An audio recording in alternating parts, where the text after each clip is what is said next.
আসসালামু আলাইকুম সুপ্রিয় শিক্ষার্থীরা, সবাই কেমন আছো? আশা করি সবাই ভালো আছো। তো তোমরা সবাই দেখতে পারতেছো, আজকে আমরা অর্থনীতির দ্বিতীয় পত্রের দ্বিতীয় অধ্যায়ের একটি সৃজনশীল প্রশ্ন নিয়ে আলোচনা করব। এখানে মেইনলি এই প্রশ্নটা আনছিলাম হচ্ছে ওই যে তোমাদেরকে স্তম্ভচিত্র এঁকে দেখানোর জন্য। এখানে আমরা দেখতে পারতেছি গ নম্বরে আমাদেরকে কাজ দিছে স্তম্ভচিত্র আঁকার জন্য। তো আমরা হচ্ছে খাতার মধ্যে আমি নিজে এঁকে দেখাবো যে কিভাবে স্তম্ভচিত্র আঁকতে হয়। তো এই প্রশ্নটা রাজশাহী বোর্ড এবং ঢাকা বোর্ড উভয় বোর্ডে 2025 সালে আসছিল। এখানে তিনটা খাত অর্থনীতির, কৃষি, শিল্প, সেবা। 1980-81 সালে যে পার্সেন্টেজ অবদান, জিডিপিতে অবদান কত? কৃষিতে 33%, শিল্পতে 17, সেবাতে প্রায় 50। আর 2022-23 অর্থ বছরে তিনটা খাতের অবদান দেওয়া আছে। তো আমরা দেখি প্রশ্ন কি কি আছে। কৃষি পণ্যের বিপণন কি? কৃষি এবং পরিবেশ পরস্পর পরিপূরক, ব্যাখ্যা করো। উদ্দীপক অনুযায়ী স্তম্ভচিত্র আঁকতে বলছে। আর সার্বিক খাতসমূহের অবদানের কাঠামোগত পরিবর্তনের ধারা উদ্দীপকের অনুসারে মূল্যায়ন করব আমরা।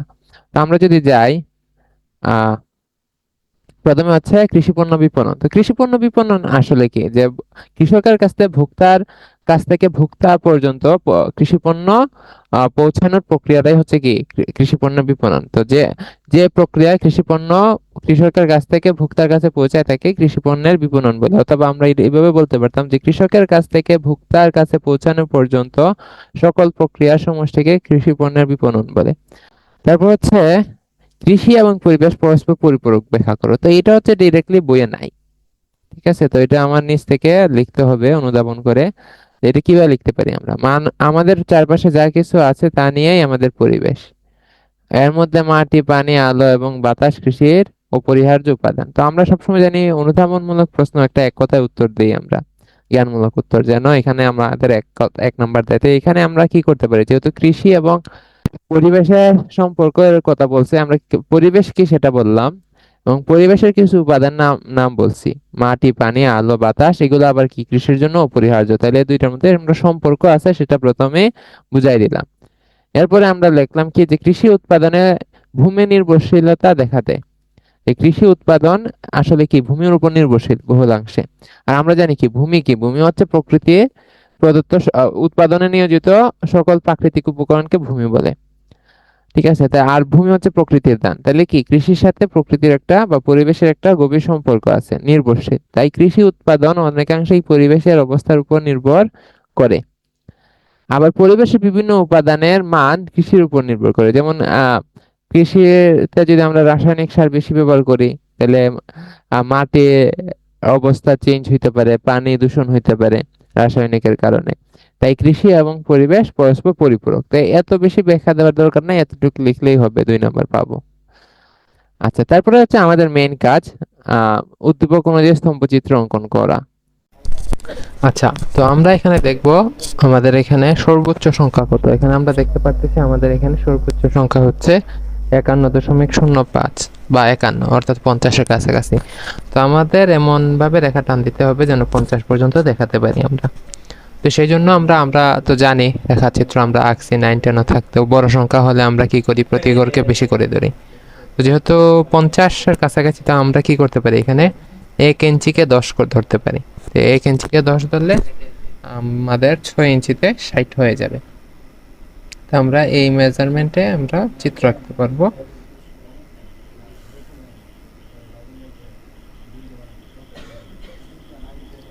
ছয় ইঞ্চি লম্বা রেখা অঙ্কন করলাম। এখন ভূমি অক্ষে আমরা কি নেব, শাল নিতে পারি অথবা খাত নিতে পারি। তো এখানে আমরা যদি শাল নেই, এদিকে একটা 2080-81 আর হচ্ছে 2022-23, তাহলে আমাদের প্রত্যেকটা সালের ভিতর 3টা স্তম্ভ আঁকতে হবে 3টা খাতের জন্য। আর আমরা ভূমি অক্ষে যদি খাত নেই, 1, 2, 3টা খাত নেই, তাহলে প্রত্যেক খাতের জন্য 2টা স্তম্ভ আঁকতে হবে। তো আমাদের হচ্ছে একটা পার্টিকুলার পয়েন্টের সাপেক্ষে আমরা যত কম স্তম্ভ আঁকতে পারি তত ভালো। তো এই জন্য আমরা ভূমি অক্ষে খাত নিয়ে নিব। তাহলে 3টা খাত, কৃষি, শিল্প এবং সেবা, এবং প্রত্যেকটা খাতের 2 সালের 2টা আলাদা স্তম্ভ আমরা অঙ্কন করব। আমরা দেখি কিভাবে।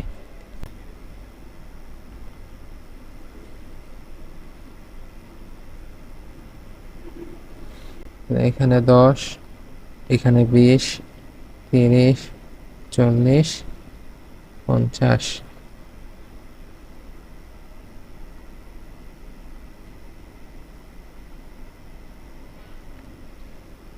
এই দেখি আমরা খাত নিই। খাত কিভাবে নিব?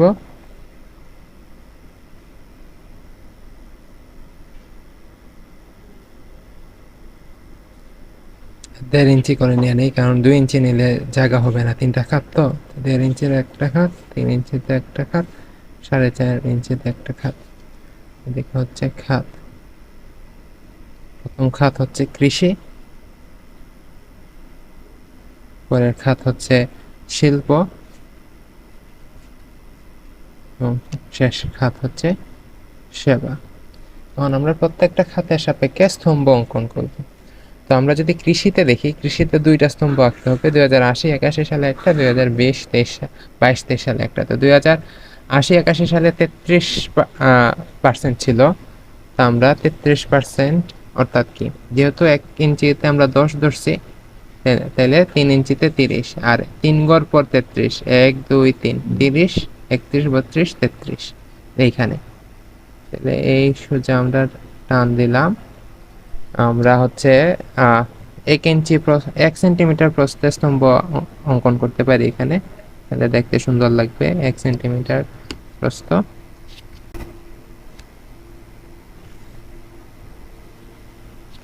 তারপরে এটা আঁকলাম কে 2080-81। এখানে দেখেন আমরা যে বিন্দু দিছিলাম এখানে একটা, আমরা এই বিন্দুর এই পাশে স্তম্ভটা আঁকছি।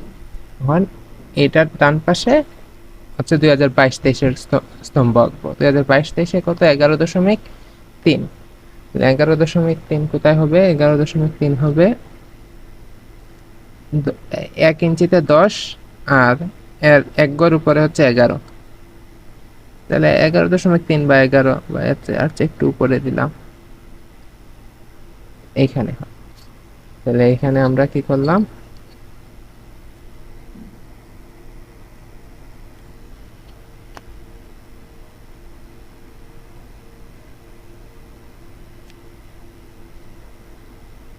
এক সেন্টিমিটার প্রস্থে একটা স্তম্ভ আঁকলাম। তাহলে কৃষির 2টা স্তম্ভ আমরা অঙ্কন করছি। একইভাবে আমরা শিল্পতে 2080-81 সালে ছিল 17.31। তাহলে 17 হবে কোথায়? 17 হবে আমার এখানে 10, এখানে 15, 1.5 ইঞ্চিতে 15, 16, 17।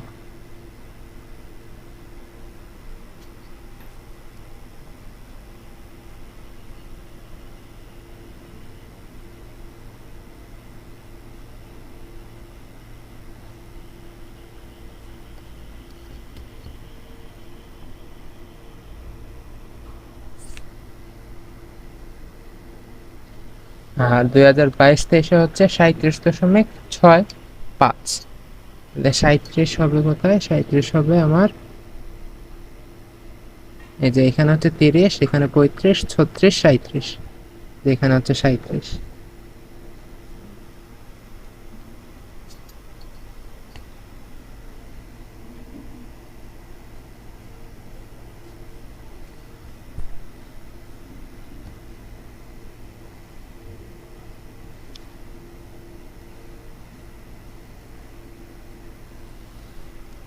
তারপর হচ্ছে সেবাতে 2080-81 ছিল 49.62, অর্থাৎ এখানে হচ্ছে 5 ইঞ্চিতে 50, তার 1 গড় আগে হচ্ছে 49।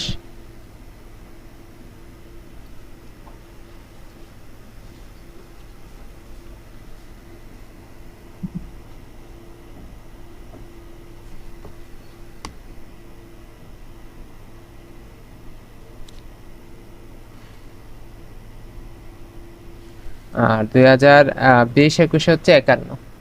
তাহলে 51 হবে আমার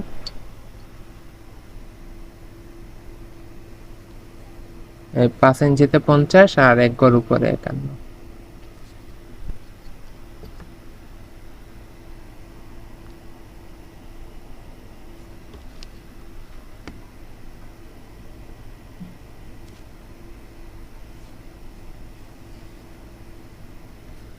এখন আমরা কি করব? এখানে সংখ্যাগুলো উপরে লিখে দিব। এটা হচ্ছে 33.07, 11.3, 17.31, 37.65, 49.62, 51.05। আচ্ছা, এরপরে আমরা যে জিনিসটা করব, এখানে একটা জিনিস, এখানে যে আমার স্কেল, এই যে এখানে আমরা যদি এই স্কেলটা দেখি, এখানে কিন্তু প্রত্যেকটা ইঞ্চির মধ্যে 10টা দাগ আছে। সব স্কেলে কিন্তু 10টা দাগ থাকে না, সব স্কেলে 10টা দাগ থাকে না। তো আমরা হচ্ছে যে স্কেলগুলোতে ইঞ্চিতে 10টা দাগ আছে ওই স্কেলগুলো ইউজ করব। তাহলে আমরা সমান ভাগ করতে পারি। এখানে যদি যেমন 54 যদি হইতো, তাহলে 51, 52, 53, 54 4 গুণ করে। কারণ আমরা 1 ইঞ্চিকে 10 ধরছি, দাগও আছে 10টা, কিন্তু অনেক স্কেলে কি থাকে না, 10টা দাগ থাকে না, 16টা দাগ থাকে। তো ওইটা হচ্ছে হিসাব করতে অসুবিধা। তো আপনারা হিসাব সহজের জন্য এই ধরনের স্কেল নেবেন যেখানে ইঞ্চিতে 10টা করে দাগ আছে। ঠিক আছে। আচ্ছা, এখন আমাদের এই চিত্রে আবার কাজ করতে হবে। এখানে প্রত্যেকটা খাতে যেহেতু 2টা করে স্তম্ভ আছে, 2 সালের জন্য 2টা, এটা কিন্তু আমাদেরকে বোঝাতে হবে। তো বোঝানোর জন্য আমরা কি করব, সহজ হচ্ছে আমরা এইরকম 2080-81টাকে এরকম আইডেন্টিফাই করতে পারি। একটাকে আইডেন্টিফাই করলেই হবে। তারপর হচ্ছে শিল্পর ক্ষেত্রে 2080-81 হচ্ছে এটা। তারপর সেবার ক্ষেত্রে 2080-81 হচ্ছে এটা।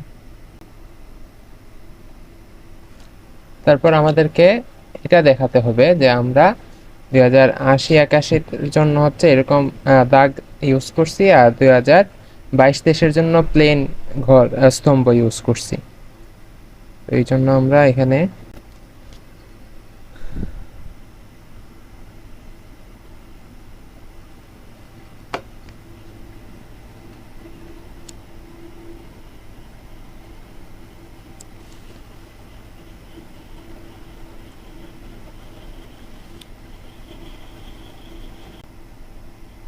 এটা হচ্ছে 1980-81।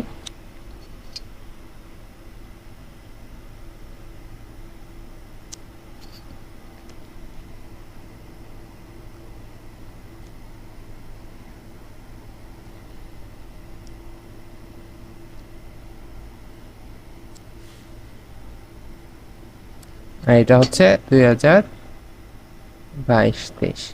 2022-23 জন্য প্লেন, আর 2080-81 জন্য হচ্ছে এরকম দাগ দাগ।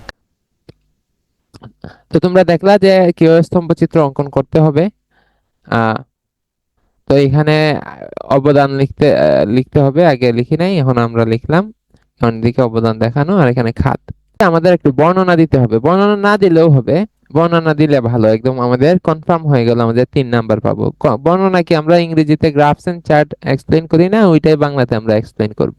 ওইখানে এটা প্রশ্ন দেওয়া থাকতো, আর এখানে আমরা আঁকলাম, আঁকার পরে বর্ণনা করব। ঠিক আছে। এখানে আমাদের সাথে একটু না ইনসাফি হয়, কারণ তারা গ্রাফ দিয়ে দেয়, গ্রাফ দিয়ে দেওয়ার পরে আমরা এক্সপ্লেন করি, গ্রাফ এন্ড চার্টস 10 নাম্বার মনে থাকে, আর এখানে আমি গ্রাফ আঁকলাম তারপরে আবার বর্ণনা করব মাত্র 3 নাম্বার। তাহলে খুব বেশি বড় লেখার দরকার নাই, ছোট করে লিখে দিব যে স্তম্ভ চিত্রে দেখা যাচ্ছে কৃষি খাতের অবদান উল্লেখযোগ্য পরিমাণ হ্রাস পেয়েছে। আগে 33% ছিল, এখন 11%। এটাই লিখবো। 1980-81 অর্থ বছরে অবদান 33% থেকে 22-23 অর্থ বছরে কমে 11.3% হয়। অপরদিকে শিল্প খাতের অবদান বৃদ্ধি পেয়েছে। শিল্প খাত 17 থেকে 37 চলে গেছে।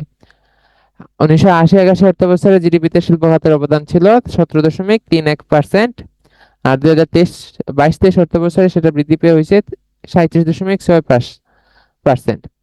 বাংলাদেশের জিডিপিতে সেবা খাতের অবদান সবচেয়ে বেশি, এবং এই খাতের অবদানে উল্লেখযোগ্য পরিবর্তন হয় নাই। এখানে আমাদের সবচেয়ে বেশি অবদান কি, প্রায় 50%। আগেও ছিল প্রায় 50%, এখনো, এবং খুব বেশি পার্থক্য হয়েছে না। আগে 49.62, এখন 51.05, মানে 50-এর কাছাকাছি। তাইলে আমরা এটাই লিখলাম যে সবচেয়ে বেশি এটা লিখলাম, এবং এটা উল্লেখযোগ্য পরিবর্তন হয় নাই। 1980-81 অর্থ বছরে এত পার্সেন্ট হতে সামান্য বৃদ্ধি পেয়ে 22-23 অর্থ বছরে হয়েছে 51.05। আমরা এইভাবে লিখলাম। আচ্ছা, তারপরে ঘ নাম্বার প্রশ্ন কি করছে, ঘ নাম্বার প্রশ্ন করছে যে সার্বিক খাত সমূহের অবদানের কাঠামোগত পরিবর্তনের ধারা উদ্দীপক অনুসারে ব্যাখ্যা করো। অর্থাৎ এইখানে কাঠামোগত পরিবর্তন কি হয়েছে, যে কৃষি খাতের অবদান উল্লেখযোগ্যভাবে কমছে এবং শিল্প খাতের অবদান উল্লেখযোগ্যভাবে বাড়ছে। তো ওইটাই আমাদের এক্সপ্লেন করতে হবে। তো এখানে ভালোভাবে এক্সপ্লেন করা যায় হচ্ছে আমাদের ইনফরমেশন যদি দেই, আমরা নাম্বার দেই যে কত সালে কত পার্সেন্ট অবদান ছিল। তো আমি সবসময় স্টুডেন্টদের বলি এগুলো আসলে মনে থাকে না। 1980-81 সালে কৃষির অবদান কত পার্সেন্ট ছিল এক্সাক্ট, 2022-23 কত, 23-24 কত, এগুলো আসলে মনে থাকার কথা না। তো আমি সবাইকে বলি এগুলো মুখস্থ করার দরকার নাই। তাইলে আমরা যদি মুখস্থ না দেখে পরীক্ষার হলে তো আমরা এই নাম্বারগুলো বসাতে পারবো না। তো আমরা এই দেখেন আমরা ওই যে উত্তর লিখছি, কোনো নাম্বার আমরা ইউজ করি নাই, যে আমাদের এই নাম্বার মনে না থাকলে আমরা কিভাবে উত্তর দিব সেটা আমরা দেখি। তো প্রথমে হচ্ছে এক কথা উত্তর, পরিবর্তনটা কি? পরিবর্তনটা হচ্ছে সার্বিক খাতসমূহের মধ্যে কৃষির অবদান ক্রমান্বয়ে হ্রাস পাচ্ছে এবং শিল্পের অবদান ক্রমান্বয়ে বৃদ্ধি পাচ্ছে, এটাই হচ্ছে কাঠামোগত পরিবর্তন। এখন কেন কৃষি হ্রাস পাইতেছে সেটা আমরা দেখি। বাংলাদেশের কৃষি মূলত পরিবার কেন্দ্রিক এবং পরিবারের সদস্যদের ব্যবহার করে কৃষি উৎপাদন পরিচালিত হয়, সেটা আমরা জানি। মানে অধিকাংশ হচ্ছে জীবন নির্বাহী খামার, যেটা বলে পরিবারের সদস্য দ্বারাই। এদেশের চাষাবাদ পদ্ধতি এখনো সনাতন প্রযুক্তির উপর নির্ভরশীল, আমরা উন্নত প্রযুক্তি এখনো ব্যবহার করি না। আধুনিক যন্ত্রপাতি ও পদ্ধতি এখনো অপ্রতুল, সব জায়গায় নাই, কিছু কিছু জায়গায় দেখা যায়। আবার কৃষি জমির আকার ক্ষুদ্র থাকায় আধুনিক যন্ত্রপাতি ব্যবহার করা অনেক সময় সম্ভব হয় না। আবার দেখা যায় যে কৃষি উন্নত যন্ত্রপাতি আছে এলাকায়, বা আমি চাইলে আনতে পারবো, কিন্তু এটা ব্যবহার করা সম্ভব না। কারণ আমার যে জমি, যেখানে আমি আমার খামার চাষাবাদ করি, যেমন আমার ধান ক্ষেত, ধরেন আমার ধান ক্ষেতের জায়গা আছে 10 শতাংশ। 10 শতাংশ জায়গাতে তো একটা উন্নত মেশিন, ধান কাটার মেশিন নামানোর পরেই দেখা যাবে জায়গা শেষ, শুরু হওয়ার আগেই শেষ। তো এই কারণে আমাদের দেশে মূলত উন্নত প্রযুক্তি ব্যবহার করা যায় না। যেমন মার্কিন যুক্তরাষ্ট্র, ওদের খামারগুলো অনেক বড় বড়, অনেক হেক্টর, 10-20 হেক্টর জুড়ে থাকে, তো তারা হচ্ছে মেশিন দিয়ে সবকিছু করতে পারে। কিন্তু আমাদের জমি কৃষিজুত গুলা ছোট ছোট। তো আমি যে মেশিন স্টার্ট করব, স্টার্ট করার সাথেই দেখা যাবে আমার জমি শেষ হয়ে গেছে। তো এই জন্য আমাদের দেশে উন্নত যন্ত্রপাতি ব্যবহার করা যায় না, মানুষই ব্যবহার করতে হয়। তাই কৃষি খাতের প্রবৃদ্ধি তুলনামূলক কম। প্রবৃদ্ধি মানে হচ্ছে আগের বছরের তুলনায় পরের বছর কতটুক উৎপাদন বাড়ছে, সেটা হচ্ছে প্রবৃদ্ধি। তো কৃষি খাতে আমাদের খুব বেশি দ্রুত কি হয় না, উৎপাদন বাড়তেছে না, কারণ আমরা উন্নত প্রযুক্তি খুব দ্রুত ব্যবহার করতে পারতেছি না। অপরদিকে বাংলাদেশের শিল্প খাত অতি দ্রুত বিস্তার লাভ করেছে। শ্রমে কেন, এটা আমরা দেখলাম যে শ্রমের সহজলভ্যতার জন্য শ্রমনিবিড় শিল্পগুলো দ্রুত উন্নতি করছে। যে আমাদের দেশে কোন শিল্পগুলা বেশি উন্নতি করছে, মূলধন নিবিড় প্রোডাকশন যারা করে তারা না, কিন্তু শ্রম নিবিড়, যেমন তৈরি পোশাক, এখানে বেশি মানুষ লাগে, যেসব জায়গায় বেশি মানুষের প্রয়োজন হয় সেগুলা বাংলাদেশে খুব দ্রুত উন্নতি লাভ করছে। বিশেষ করে এদেশে স্বল্প মজুরিকে কেন্দ্র ব্যবহার করে 80-এর দশক, মানে 1980ও লিখতে পারতাম, 1980-এর দশকে তৈরি পোশাক শিল্প প্রতিষ্ঠা শুরু হয় এবং বর্তমানে রপ্তানি আয়ের প্রধান উৎস পরিণত হয়। আমরা জানি। তাহলে এই যে এদেশে তৈরি পোশাক শিল্পের বিকাশ করছে কেন, যে আমাদের এখানে প্রচুর মানুষ, অনেক শ্রমিক আছে, যার কারণে শ্রমের মজুরি অনেক কম, এবং তৈরি পোশাকে মেশিনের তুলনায় শ্রমের প্রয়োজন বেশি হয়, মানুষ অনেক লাগে। তো মানুষ উন্নত দেশে হচ্ছে কি মজুরি বেশি, তাহলে খরচ বেশি হয়। আমাদের দেশে মজুরি কম, যেহেতু মানুষ বেশি সেহেতু খরচ কম হয়, এই জন্য আমাদের দেশে উৎপাদন করা হয় এবং এগুলো আবার বিদেশে নিয়ে বিক্রি করা হয়। বর্তমানে রপ্তানি আয়ের প্রায় 85% তৈরি পোশাক শিল্প হতে আসে। শিল্পের গুরুত্ব বেড়ে যাওয়ায় সরকারও শিল্প খাতকে কি করতেছে, যেহেতু অনেক রপ্তানির খাতের উল্লেখযোগ্য বর্তমানে কি আমাদের তৈরি পোশাকের উপর নির্ভরশীল আছে, আর অন্যান্য শিল্পের উপর নির্ভরশীল। আহ যেন সরকারও কি করে বিভিন্ন সুযোগ সুবিধা বেশি দেয়, তাই শিল্প খাতে অধিক প্রবৃদ্ধি লক্ষণীয়। আবার সেবা খাতটাকেও আমরা একটু ইনক্লুড করছি। বাংলাদেশের শিক্ষিত মানুষের সংখ্যা বৃদ্ধি এবং প্রাতিষ্ঠানিক কর্মকাণ্ড বৃদ্ধি পাওয়ায় সেবা খাতেও উচ্চ প্রবৃদ্ধি বিদ্যমান, মানে ক্রমান্বয়ে বাড়তেছে, উৎপাদন বাড়তেছে সেবা খাতেও। তো কৃষি খাতে কিন্তু উৎপাদন কমে না, কৃষি খাতেও উৎপাদন বাড়ছে। 1980-81 থেকে 2022-23 সালে উৎপাদন কিন্তু বেশি হয়, কিন্তু অবদান কমছে। অবদান কমছে কারণ হচ্ছে অন্য দুই খাতের উৎপাদন কৃষির চেয়ে বেশি হারে বৃদ্ধি পাইছে। যেমন ধরেন আপনার আগে ইনকাম ছিল 10 টাকা, 10 টাকা থেকে বেড়ে হয়েছে 12 টাকা। আরেকজনের ইনকাম ছিল 6 টাকা, তার ইনকাম হয়ে গেছে 20 টাকা। তাহলে দেখেন আপনারও ইনকাম কিন্তু বাড়ছে, কিন্তু আপনার আহ আগে আপনি ধনী ছিলেন, তার 8 টাকা, আপনার 10 টাকা ছিল, কিন্তু এখন সে বেশি বেড়ে গেছে, 8 টাকা থেকে 20 টাকা ইনকাম হয়ে গেছে, আপনার 10 টাকা থেকে 12 টাকা। এখন আপনার তুলনামূলক প্রাধান্য কি হবে, কমে যাবে। এইভাবে কৃষির উৎপাদনও বাড়ছে, কিন্তু তার চেয়ে শিল্প এবং সেবার উৎপাদন বেশি বেড়ে গেছে। এই জন্য অবদান কি হয়েছে, কমছে। কৃষি খাতের উৎপাদন বৃদ্ধি পেলেও তা অন্যান্য খাতের চেয়ে কম, তাই আনুপাতিক অবদানের হিসাবে কৃষির অবদান হ্রাস পেয়েছে এবং শিল্প এবং সেবা খাতের অবদান বৃদ্ধি পেয়েছে। এইভাবে লিখলেই আমরা নাম্বার পাবো। তো আশা করি তোমরা সবাই এইভাবে লিখতে পারবা।